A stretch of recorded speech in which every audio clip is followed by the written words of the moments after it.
Tu peux bouger le monde à 15 ans. Tu peux bouger le monde à 18 ans. Tu peux servir Dieu puissamment à 21 ans. Tu peux commencer une entreprise à 21 ans. Tu peux commencer un parti politique à 25 ans. Tu peux devenir député à 25 ans. D'ailleurs, dans ce pays, les ministres sont des jeunes, les sénateurs des jeunes. Dans ce pays, c'est ce qu'on est en train de voir. Des ministres qui ont 30 ans, 40 ans.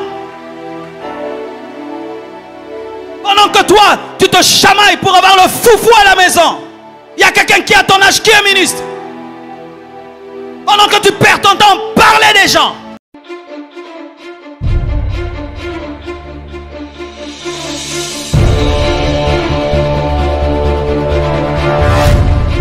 Cette année, Dieu changera ta vie. Cette année, tu vivras des choses que tu n'as jamais vécues. Cette année, Dieu t'élèvera davantage. Cette année, tu vas franchir des horizons nouvelles. Cette année, le Seigneur t'étonnera. Cette année, tu atteindras les promesses de Dieu. Cette année, tu seras un homme nouveau, une femme nouvelle. Cette année, tu vas monter encore. Cette année, tu auras une onction que tu n'as jamais eue. Cette année, tu vas prêcher des prédications que tu n'as jamais prêchées. Cette année, tu vas opérer dans les signes et les prodiges. Cette année, le Seigneur va se glorifier. Cette année, le Seigneur va te protéger. 10 000 tomberont à ta droite, 1000 à ta gauche, et tu ne seras pas atteint. Cette année, tu témoigneras. Cette année, tu témoigneras. Cette année, tu témoigneras. Je m'en fous de l'état du Congo. Cette année, je témoignerai. Je m'en fous de ce qui se passe dans le monde. Cette année, je témoignerai. Oh, donne-moi un amen. Yes, yes, yes. Korabo shakatarababa. Je n'ai pas cru en mon intelligence, j'ai cru en la parole de Dieu. Je n'ai pas cru en moi-même, j'ai cru en la parole de Dieu. Et ce que Dieu dit, moi je le crois. Je le confesse, je le parle comme un enfant. Je n'ai pas besoin de vérifier. S'il le dit, c'est vrai, Dieu ne ment jamais. Dieu ne ment jamais. S'il dit que tu es un vaillant héros, tu es un vaillant héros. S'il dit que tu es la tête, tu es la tête. Tu n'as même pas vérifié là où tu es sur la queue, tu es la tête. Ne permets pas au diable de te minimiser. Ne permets pas au diable de détruire ton mental. Ne permets pas le diable de t'amener à douter aux promesses de Dieu. Tu vivras la main de Dieu. Que le diable monte ou descende, cela arrivera. Dieu n'est pas un homme pour mentir, ni fils de l'homme pour se repentir. Ce qu'il promet, il accomplit. Sa parole court avec une grande vitesse, afin de s'accomplir dans ta vie. Tu n'es pas seul, tu as le Saint-Esprit. Tu n'es pas seul, tu as les anges avec toi. Tu dois confesser cela, tu dois croire cela. Même si autour de toi, il n'y a que de l'échec. Mais toi, tu n'as pas cru en ton environnement, tu as cru en Dieu.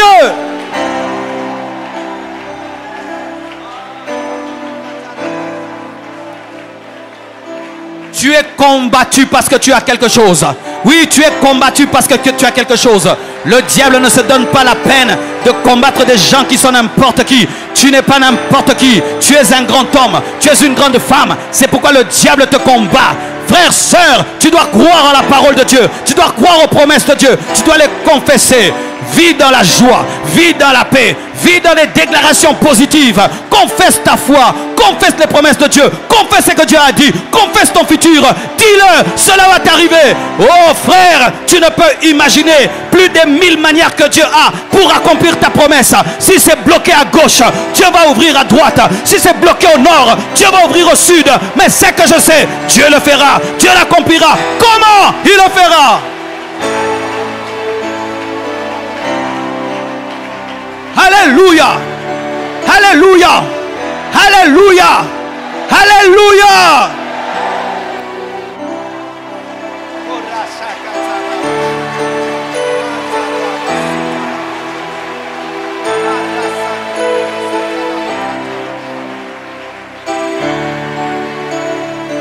Et voyez ceci, mes frères, dans la parole, voyez ceci, je vais finir. Écoutez.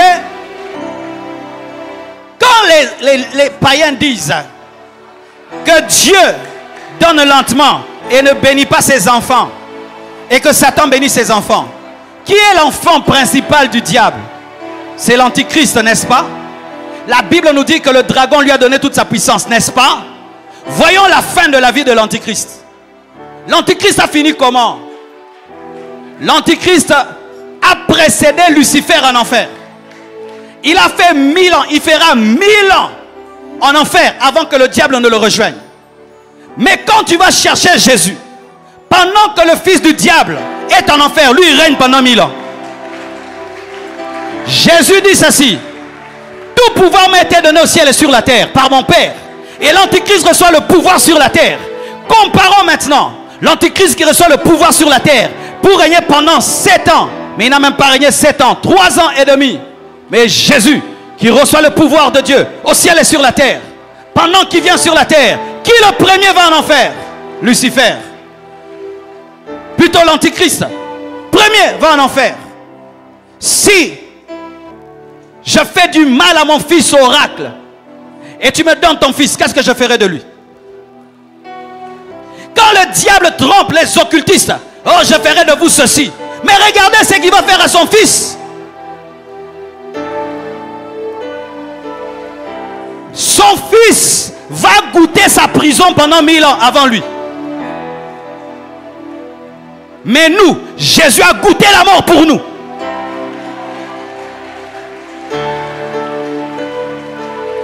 Lui, il donne sa vie pour les brebis. Mais le diable prend la vie de ses brebis. Oh, est-ce que je peux parler? Jésus lui te dit, j'ai fait le sacrifice pour toi. Du riche que je suis, je me suis appauvri pour t'enrichir. Mais le diable te dit quoi? De t'appauvrir pour t'enrichir encore.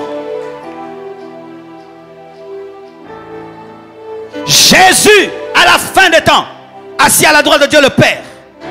L'Antichrist à la fin des temps, en train de pleurer en enfer avec son Père. Il n'y aura pas sur la terre un sorcier, un magicien, un homme plus loyal que l'Antichrist à Satan. Mais regardez la récompense que Satan lui donne. Il le précède en enfer pendant 1000 ans. Et après toute sa vie, il est en enfer. Mais Jésus-Christ de Nazareth, la Bible nous dit, lorsqu'il reviendra, il nous prendra pour une fête de 7 ans. Et après, il ne va pas nous laisser là-bas au ciel. Nous allons venir régner avec lui pendant 1000 ans. Pendant que nous sommes en train de régner, l'Antichrist est en train de souffrir. Et après, le millénium. Frère, que le diable te donne des Ferrari et des Porsche, ça ne me dit rien du tout. C'est quoi une Porsche? C'est quoi une Porsche, une Ferrari? C'est quoi une Porsche, une Ferrari? C'est quoi une montre? C'est quoi des diamants? C'est quoi cela par rapport aux diamants que j'aurai au ciel? Et même, je peux avoir ces diamants sur la terre. Oh, donne-moi la main, je vais te parler un peu. On aime beaucoup nous présenter la pauvreté de Paul qui écrit une lettre pour qu'on puisse lui envoyer un manteau. On aime bien nous écrire ça. Regardez, un apôtre comme Paul qui est en train d'écrire une lettre, enfin qu'on lui envoie un manteau. Vous voyez un homme de Dieu comme ça qui sert Dieu. Regardez, il n'a même pas de manteau. Mais pourquoi on nous présente que la pauvreté de Paul? On ne montre pas la richesse d'Abraham.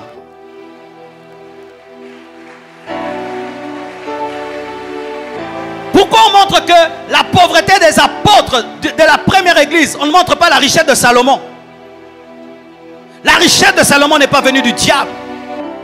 Au point même dans le monde des ténèbres, il y a aussi un esprit qui s'appelle Salomon, des voleurs. Jacob était riche, Abraham était riche, David était riche, Dieu bénit ses enfants. Pourquoi les apôtres étaient pauvres? Parce qu'ils étaient les apôtres d'une église persécutée. C'est pourquoi ils étaient pauvres. C'était une église persécutée. On veut prêcher ici, vous fouillez là-bas, vous fouillez là-bas, vous fouillez là-bas. Mais on sera pauvre.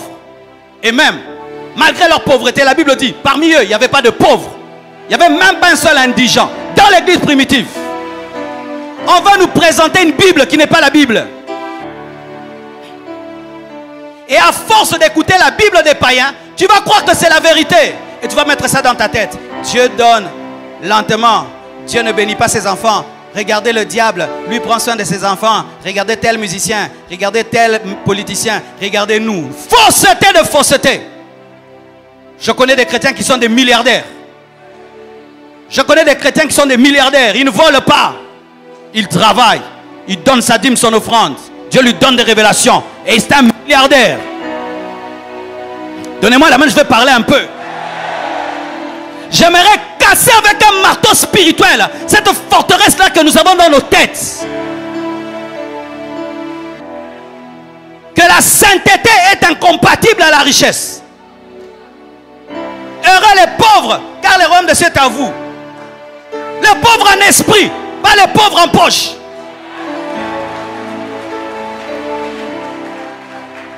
Ça, c'est l'évangile des colonisateurs. Quel est le plaisir d'être pauvre? Quel est le plaisir d'être pauvre? Même si je crains Dieu, quel est le plaisir? Je ne vais pas chercher une chose que Dieu ne veut pas me donner. Je vais t'expliquer. Il y a des pauvretés, tu es pauvre parce que c'est l'épreuve. Ok, Dieu va te faire souffrir et puis il va te bénir. Mais il y a d'autres, ils attirent la pauvreté, ils aiment la pauvreté. Pourquoi ils pensent que la pauvreté maintient la sainteté? Écoute-moi mon frère, lorsque tu penses être plus sage que Dieu, tu vas souffrir sur cette terre. Là où même Dieu ne t'éprouve pas, toi-même tu te fais souffrir. Dieu n'a rien à voir avec un beau lit, avec une belle voiture et de belles chaussures. Dieu n'a aucun problème avec ça. C'est toi qui as un problème avec ça. Dieu a créé l'homme dans un jardin, un paradis. C'est là où nous botama, botama na lifeloté. L'homme a été créé dans la richesse. Et l'homme finira dans la richesse. C'est écrit dans la parole de Dieu. Quand un enfant ne sait pas payer les études, c'est un honneur pour toi. On te chasse de la maison, tu ne sais pas payer le loyer, ça c'est l'honneur. Tu ne peux pas nourrir tes enfants, ça c'est la joie. Tu seras concentré quand tu pries. Quand tu vas à l'université, tu sais qu'on va te chasser. Il y a quelle joie dedans? Quelle joie dedans? Pourquoi je vous parle comme je vous parle?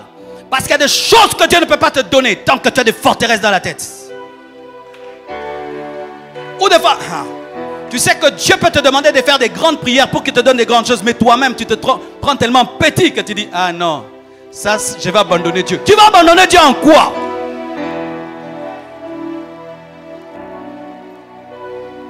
Frère, tu peux être humble et tu es millionnaire. Tu peux être fidèle à la femme et tu es milliardaire. Tu peux venir à l'église ici, tu as laissé une voiture de 100 000 $ là-bas, tu adores et tu te prosternes. Ça ne va rien déranger. Que de croire qu'il faut que je sois pauvre pour être spirituel. Ça c'est la chair, ça c'est la religion, ce n'est pas la Bible. Tu penses que Jésus à la droite de Dieu, le Père est dans la pauvreté? Jésus à la droite de Dieu, le Père est dans la pauvreté? Les anges sont dans la pauvreté? Michael vit dans la pauvreté? J'accepte la pauvreté quand c'est Dieu qui la veut pour me former, pour me façonner, me tailler. Je l'accepte et je ne peux même pas la fuir. Je la reçois de tout mon cœur parce qu'elle doit me former. Mais si Dieu a dit que l'étape est passée, je refuse. Pourquoi? J'ai besoin d'argent pour faire des choses.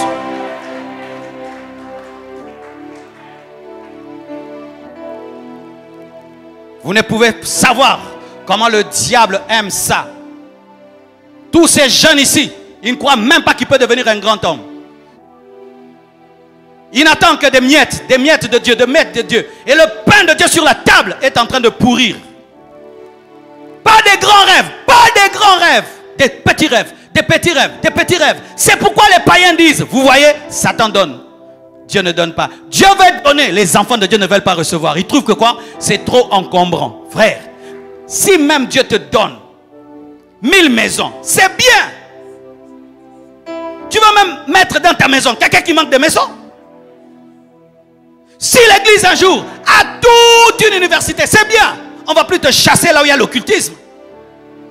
Si nous avons des entreprises, au lieu de t'imposer les mains pour que tu travailles, je te demande le CV.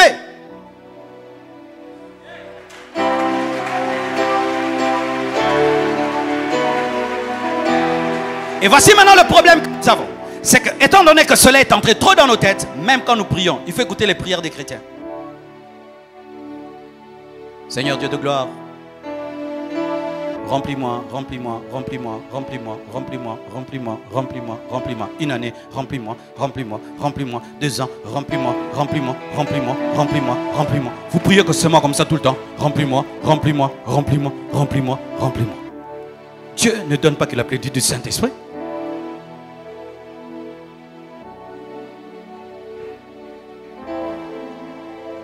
Dieu donne l'intelligence pour inventer. Dieu donne l'intelligence pour réussir dans les études. Dieu donne l'intelligence pour devenir un homme d'affaires. Dieu ne donne pas l'intelligence que pour prêcher la Bible. Dieu donne l'intelligence pour devenir professeur. Il y a un frère de cette église qui est en train de donner cours à mes enfants. Depuis qu'il leur donne cours, mes enfants comprennent la mathématique plus qu'avant. Je n'avais pas besoin qu'il vienne enseigner l'hébreu à mes enfants. La mathématique. Le frère Nissi, il donne cours à mes enfants. Qu'est-ce qu'il a fait entrer dans ma maison? Ce n'est pas le parlant langue. Il a étudié. Il est fort en mathématiques. Il vient chez moi chaque semaine. La mathématique. Remplis-moi, remplis-moi. Tu ne peux pas devenir professeur d'université? Professeur d'université. Et tu entres. Corre sante reabosh.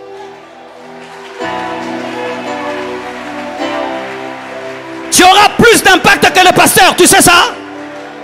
Imagine un étudiant déjà, te respecte parce que tu es professeur. Mais il te voit ce jour-là. Tu es venu sous l'onction à l'université. Tu as prié toute la nuit. Tu entres là. Ils sentent que tu es venu avec la mathématique, mais avec l'onction.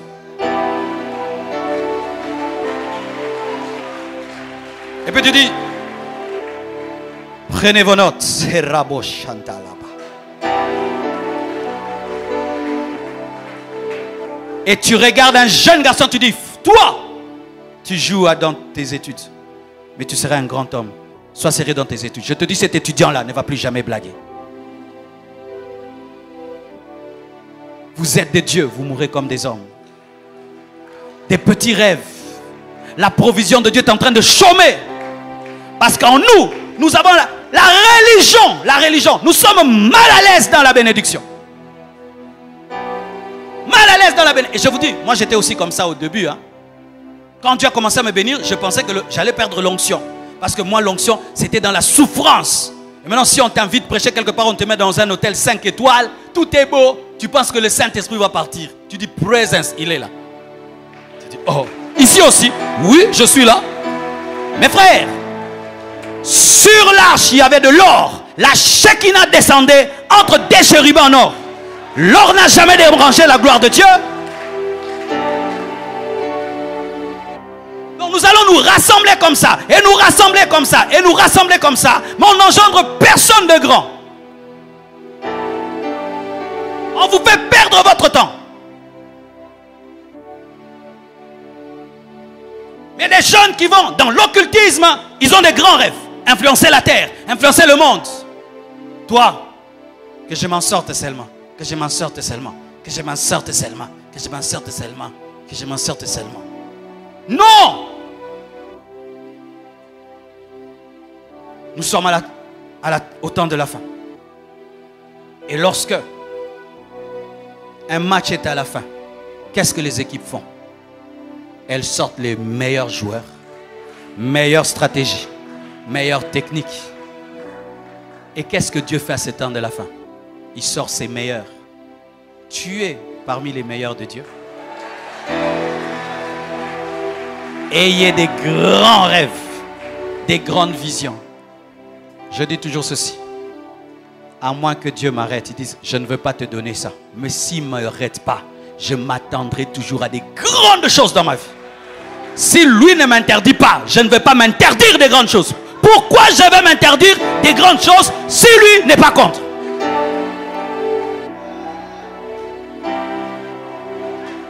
Quel est ce Dieu-là qui n'est à l'aise que dans ta souffrance et qui veut que tu pleures toute ta vie? Là, tu vas avoir l'onction. C'est pas Dieu. Ce n'est pas Dieu. Quand j'ai donné ma vie à Jésus, je suis tombé dans de telles églises.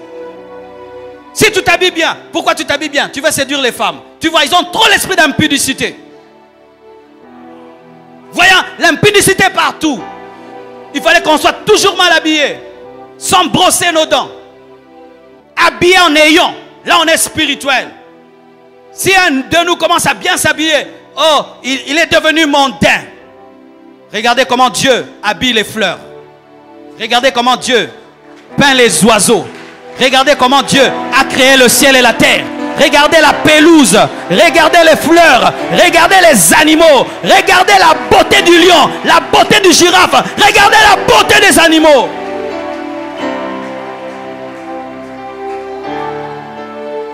Tu peux croire que tu es dans le christianisme, mais tu n'es pas dedans. Tu es dans ta religion qui est dans ta tête. Et tu ne feras jamais de grandes choses.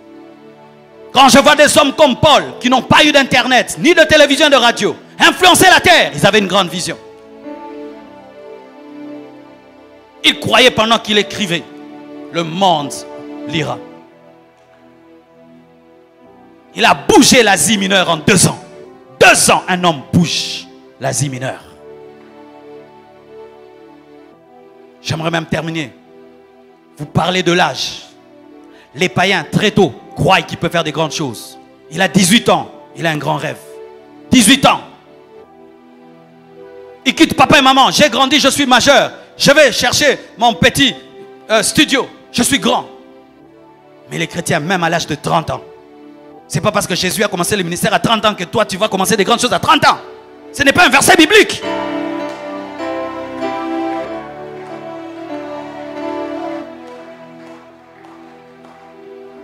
Tu peux bouger le monde à 15 ans.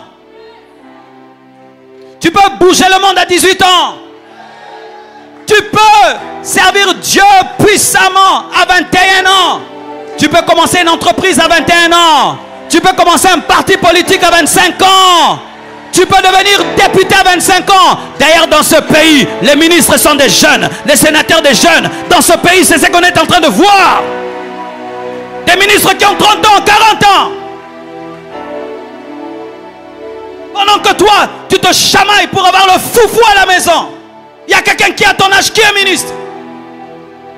Pendant que tu perds ton temps, parler des gens. Matin, midi, soir. Quelqu'un à ton âge, il a une entreprise.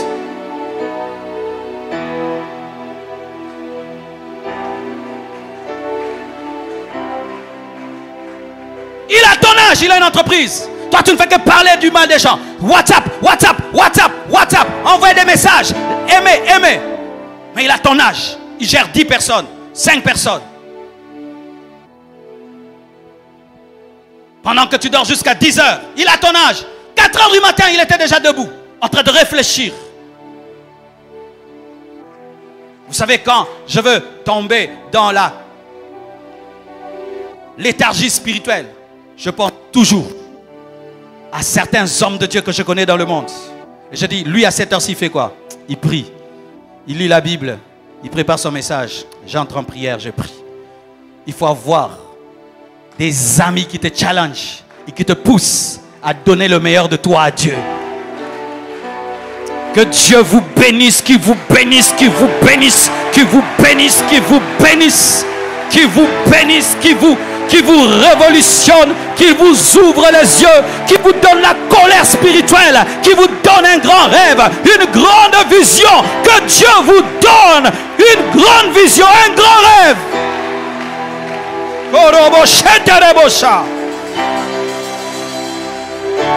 Alléluia.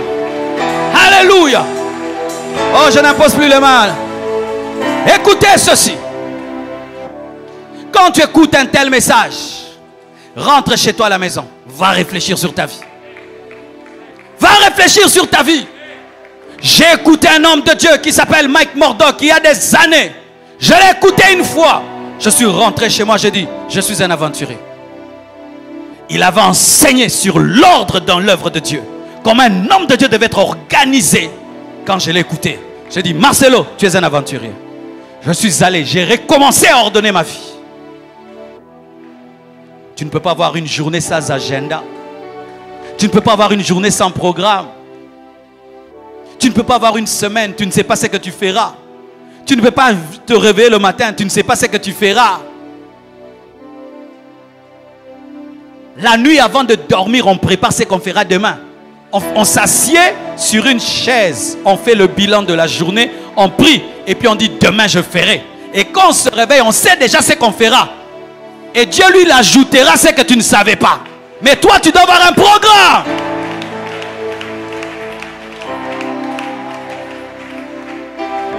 Nous, avant d'être des Congolais, nous sommes des chrétiens.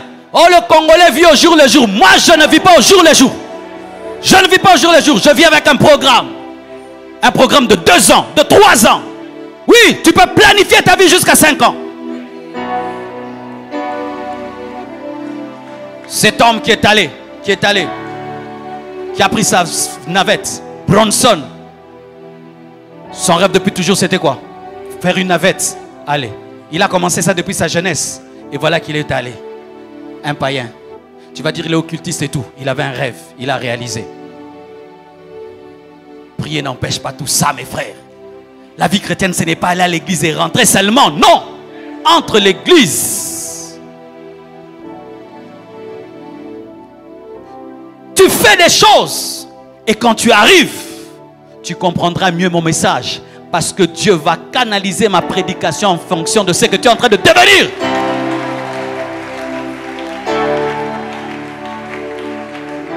Soyez des guerriers dans la vie. Soyez des guerriers dans la vie.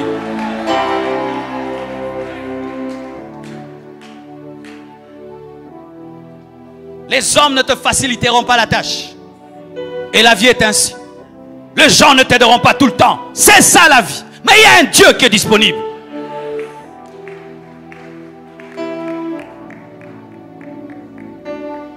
Des fois, quand on dit même, Satan donne vite et Dieu lentement, c'est parce que des fois, mes frères, quand un païen veut une chose, il faut voir comment il se donne pour l'avoir.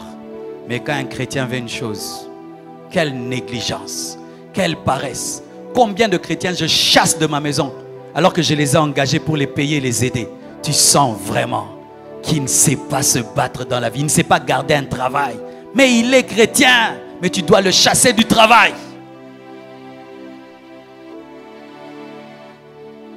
Et il a prié à avoir ce travail. Tu lui donnes le travail. Il ne sait pas le garder. Mais tu le donnes à un païen. Tu vas voir.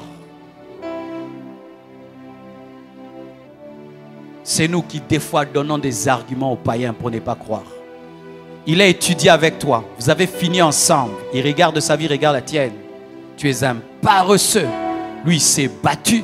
Il a fondé une famille. Il travaille. Il bosse dur. Mais toi, la seule chose que tu sais faire, lui prêcher. Lui prêcher et lui prêcher.